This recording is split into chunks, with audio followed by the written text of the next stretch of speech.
বাসি বিছানায় বসে এই তিনটি কথা যে ব্যক্তি প্রতিদিন বলেন, তাকে আর জীবনে কখনো দুঃখের সম্মুখীন হতে হয় না। যতই তার পিছনে লোক লাগুক না কেন, সে সমস্ত কাজের সমস্ত সমস্যার একাই জয়ী হয়ে যায়।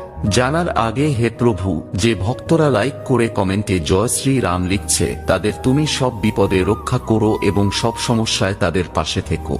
নাম্বার 1, সকালে ঘুম থেকে উঠেই বিছানায় বসে আপনার পিতার নাম 4 বার, আপনার মায়ের নাম 3 বার এবং আপনার গুরুর নাম 3 বার উচ্চারণ করুন। এতে করে সূর্য, চন্দ্র এবং বৃহস্পতি গ্রহ আপনার ওপর খুবই প্রসন্ন থাকবে এবং আপনার জীবনে ও সংসারে সুখ, শান্তি, সমৃদ্ধি, অর্থ এবং মান সম্মান বজায় রাখবে।